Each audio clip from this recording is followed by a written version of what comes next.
amputation of his leg. Question number 2 is, what does Dr. Sand suggest about pain in a missing or a phantom limb? So in the first question, you have to see how David reacted to the amputation. Let's play the recording now. Sands, who works with patients who've had limbs amputated. Sands, who works with patients who've had limbs amputated. Now, amputation is an extremely traumatic experience for patients. Helen, in your experience, how do younger patients tend to react to it? Well, in a range of ways, depending on whether the loss was expected, if it was due to chronic illness, or to something sudden like an accident. One of my young patients in that situation, let's call him David, said losing his leg suddenly was like the pain of an unexpected death in the family. And although this didn't really apply to him, for many young people, even watching a football game can make them feel shut out of activities they once took for granted. But then others come to terms with the fact that for them, normality will be something different from what it was before the operation. And patients can still suffer pain from a missing limb, can't they? I'll pause it. Please write the answer for question number 1. A, B, or C?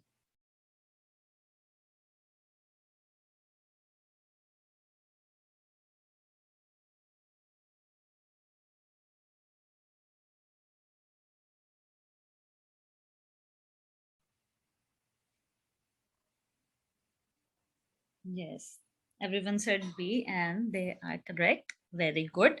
Now listen. If anybody has confusion, please let me know. But I think all of you got it. I don't have to explain all the options this time. And I'm really happy. Let's listen again for the answer of second question.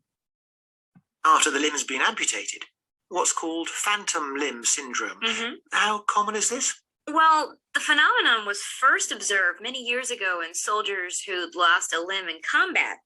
The majority reported pain coming from the missing limb. Obviously, surgical techniques have improved, but a large number of amputees still report suffering from a degree of pain from the missing limb. In a few instances, this might be due to a poorly fitting prosthetic, for example, or residual limb pain, but the majority of cases are harder to explain. And patients are reluctant to talk about it in case medical professionals doubt their mental state, so it's not very easy to say just how often it occurs. However, I still tend to think it's large numbers. And you must have come across examples of the That's it.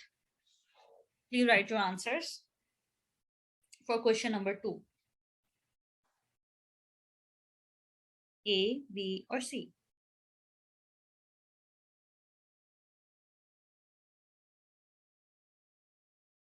Okay, I have 2 answers. Everyone, please participate.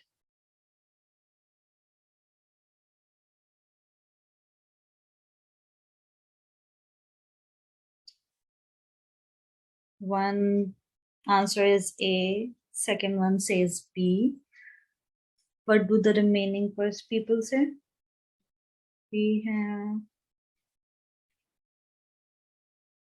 so many A's. Okay. Just one B. Do the doctors who said B want to change their answers, or are they going to stick to it?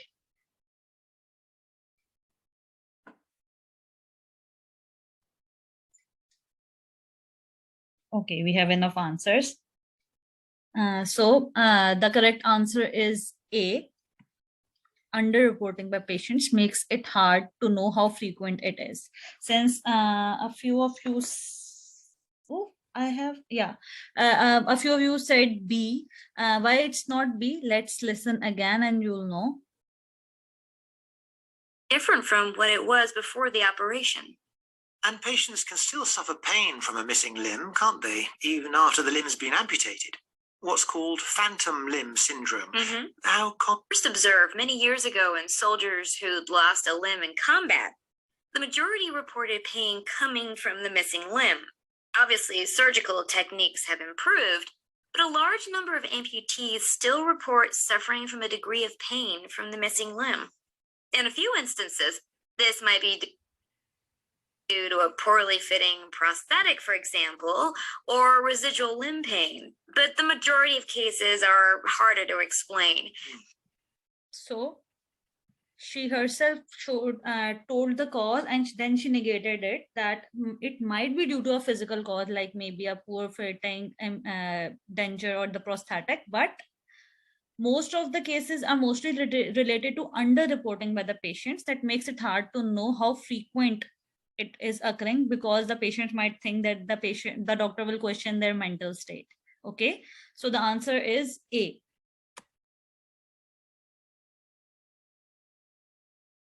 Thank you everyone for participating. Let's move on to the next module. The next module is reading. First of all, we will discuss the pattern. The reading time for this one is 60 minutes. Questions are again 42. To get an A grade, you need to get 39 correct. And for B grade, you need to get 30. Part A consists of 4 short texts, and you will be given 15 minutes. So you will be given the question paper for part A, and you have to complete it in 15 minutes. So it is quite tricky. So you have to be fast in reading this one. For the remaining part, you get 45 minutes for both, so it's easier to complete. But part A, you have to complete that in 15 minutes. And so I suggest that while you are practicing, try to complete that part in 10 to 12 minutes, so that in the real exam, with the pressure and exam pressure and everything, you are able to complete this in 15 minutes. But it consists of texts of about one topic each. Like you will be given 4 short texts, and they will be about a particular topic, different topic in all of them, and you have to answer 20 questions that will consist of matching the correct option, sentence completion, like fill in the blanks, or short answer questions. What you have to do in this part, you have to locate specific information in a quick and efficient manner. So you will be given a passage, and you have to just spot your answers and fill them up. This is easy, but the major difficulty of this part is the time management. So again, practice and you will ace it, inshallah.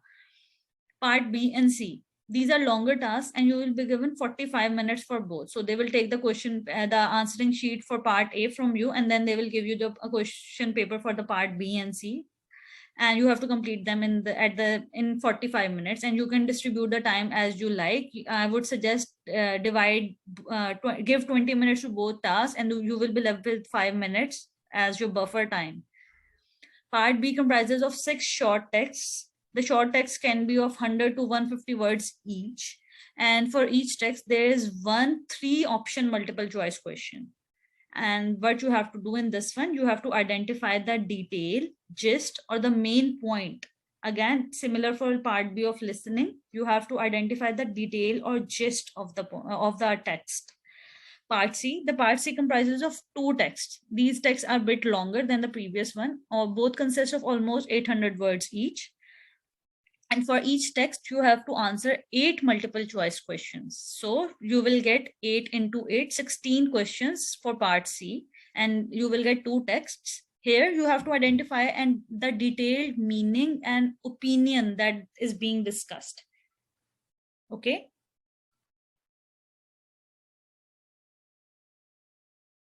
The tips are similar, so I have not added the tips. That I have discussed the tips while discussing the pattern. If you have any questions, you can always drop them down in the chat box. So let's practice again. Reading part B. I have written the question on the left-hand side, and the memo is on the right-hand side. First of all, let's read the question. The memo says, failure to screen a patient for malnutrition may result in. So you have to find out failure to screen patient will result in what? A, change in the overall health. B, a prolonged stay at the care facility. C, care providers being unaware of an issue. Now let's move on to the memo. As soon as I complete reading this memo, you have to start writing your answers in the chat box. Okay, please participate, everyone. So the memo. To hospital staff regarding nutrition screening. This is to remind staff of the importance of nutrition screening to identify problems which may go unrecognized and therefore remain untreated due to the patient's hospital stay. Nutrition screening should occur on admission and then weekly during the patient's episode of care and at least monthly in slower stream facilities or if the patient's clinical condition changes. All the patients should have their weight and height documented on admission, and weight should continue to be recorded at least weekly. Patients whose score is at risk on a validated screening tool or whose clinical condition is such that their treating team identifies them at risk of malnutrition should be referred to a dietitian for a full nutrition assessment and nutrition support as appropriate. Let's have the answers now. Start typing, everyone. What does the memo say?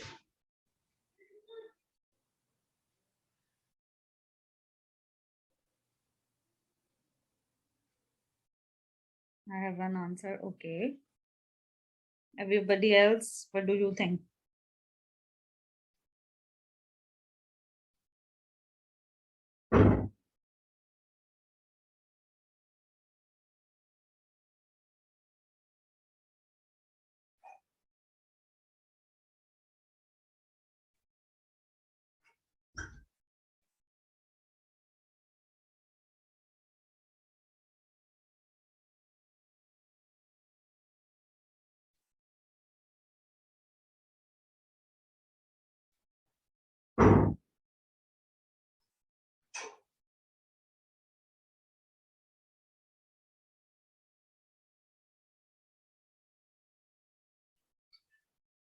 Okay, most of you are saying, no, we have 2 A's and 2 C's. So this is a tie.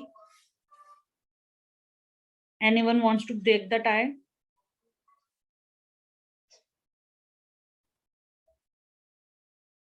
And we'll have to stop for some time for the azan. I'll mute.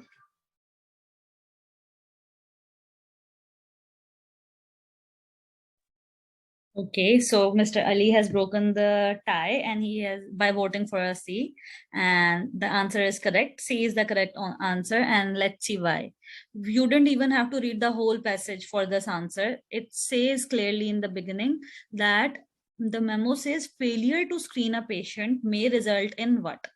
So let's read the passage again. This is to remind the staff about the importance of nutrition screening to identify problems which may go unrecognized and therefore remain untreated during a patient's hospital stay.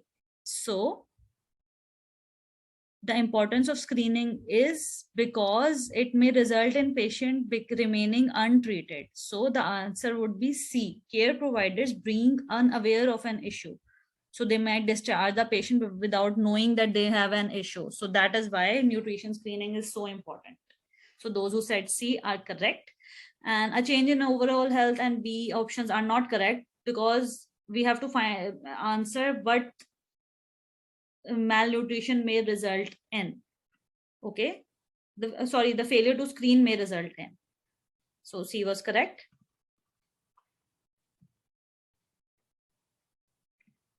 Now moving on to the part C. Here you will be given a bit longer passage. I have written attach just the passage where you can find the answer easily because I couldn't just write the whole passage here. It consists of 800 words. So just let's read it and then we will find the answer together. The phrase via a biological mechanism in the third paragraph explains A, the way the skin prick test works in diagnosing food intolerances. B, how the presence of food impurities impact on the skin prick test.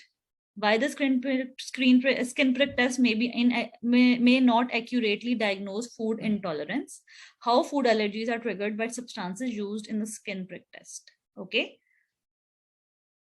So what do we have to find? What does this phrase explain?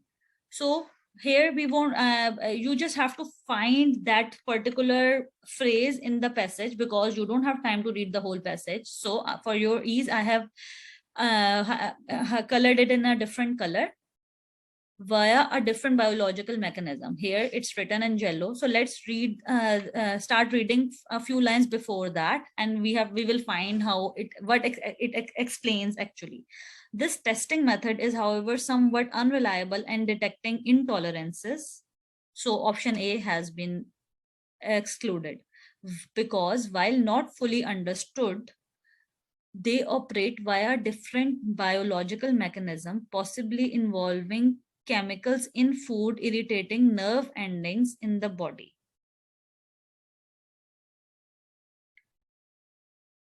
They are generally diagnosed by following an exclusion diet in which suspect foods are gradually reintroduced and their effects monitored. So everyone write your answers. If you want, you can read the whole passage. The screen has been shared.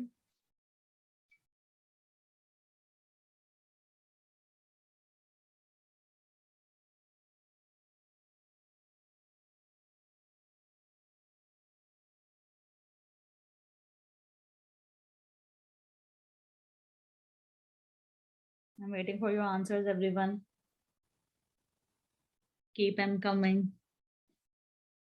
Okay, we have two answers. Yes, everyone, very good. Keep them coming.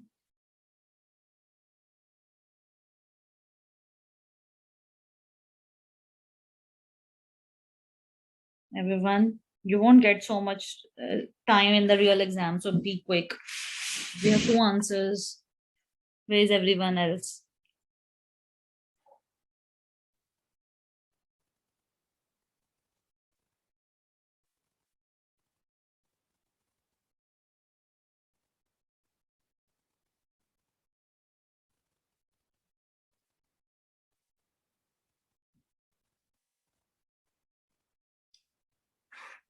Okay, we have two B and two C's. Now who will break the tie?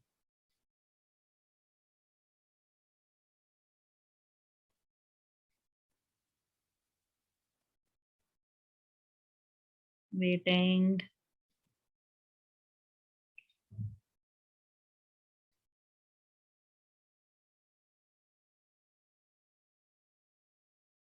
Okay, I think people are confused. So let me explain and give you the right answer. The correct answer is C.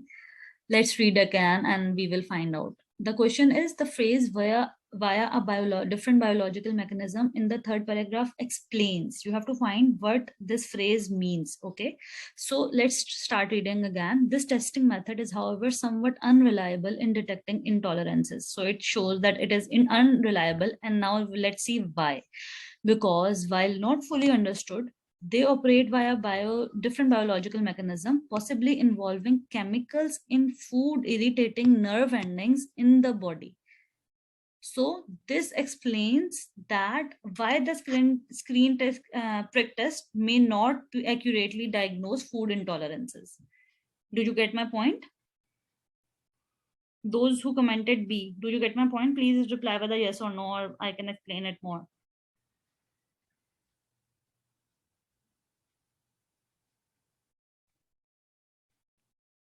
Yes. Okay. So you have this it might be discussed about the impurities and other things as well, but you just have to answer what that phrase explains, and that is C. Okay. Alhamdulillah, we are done with the reading module as well. Now let's move on to speaking. Speaking is comparatively easy in OET. You are almost given almost everything what you have to speak about. So it is very easy. You don't have to be creative just like you had to be in IELTS. So let's discuss the pattern first. Total time is 20 minutes. First part, it will be a short warm-up conversation about your professional background. They will ask you what have you done so far about your education, your clinical experience maybe, or why you want to take this exam. It would be something like that. And then for the part 2, you will be given 2 cards, that is 2 role plays. You will take the role of the profession you are taking the exam for. For example, if you are a doctor, you will be the doctor and the role player will become the patient. Or if you are a pharmacist, you will talk in your own role. So 2 role plays are introduced one by one with 3 minutes to prepare for each.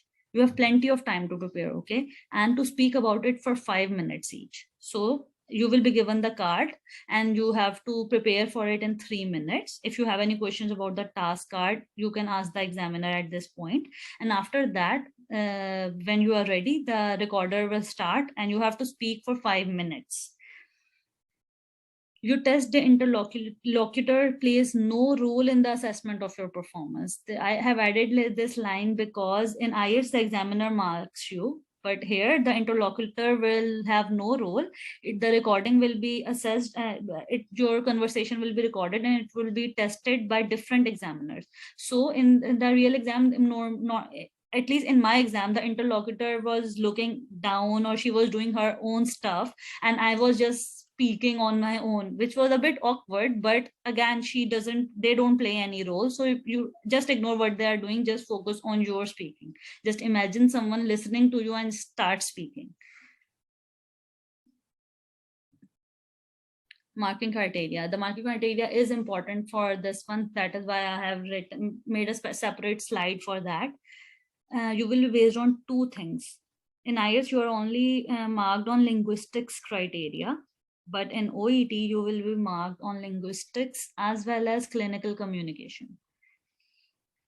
In linguistics, these are similar: intelligibility, pronunciation, and your accent, it should be correct, fluency, the speed and smoothness of your speech, appropriateness of the language. Your language, tone, and professionalism are important here. Then the resources of grammar and expression, the level of grammatical accuracy and vocab. Then clinical communication criteria. This is the different part from IELTS. So you don't just have to speak good, you have to do these 4 things as well. Relationship building, how you choose to open the conversation. Do you include the patient in your conversation? Are you talking nicely or are you speaking like a robot? So it is important how you build the relationship. The choice of opening of the conversation and demonstration of empathy and respect. Again, as I mentioned, the interlocutor might be busy doing their own stuff, but you have to make sure that you speak with empathy and respect. Then understanding and incorporating the patient's perspective, the level of involving the patient in the conversation. It is really important to involve them in the conversation. About, you can ask questions like, what do you think about this? Do you have any ideas how we should proceed with the treatment? So try to involve them and take their opinions. We have a very good mnemonic for PLAB2 and you can utilize it here as well. It is ICE. I for ideas, ask for the patient's idea. C for concerns. What are the concerns regarding this disease or any other concerns, and their expectations regarding the treatment or regarding this consultation. So always incorporate ICE in your clinic to improve your clinical communication. Then providing structure. Just like for doctors, you know that you have to follow a structure. First is the history. First you will ask the presenting complaint, then history of presenting illness, then past medical history, things like that. So you provide structure. You will be in the role play card, you will be given what you have to talk about. So it will be easy to provide structure, but please be organized. Don't just move haphazardly. Then information gathering and given. The interlocutor might be busy, but they will answer to your questions. So make sure that you ask them questions and only then you can improve your communication skills. The type of questions you ask and how you listen to the responses and provide information.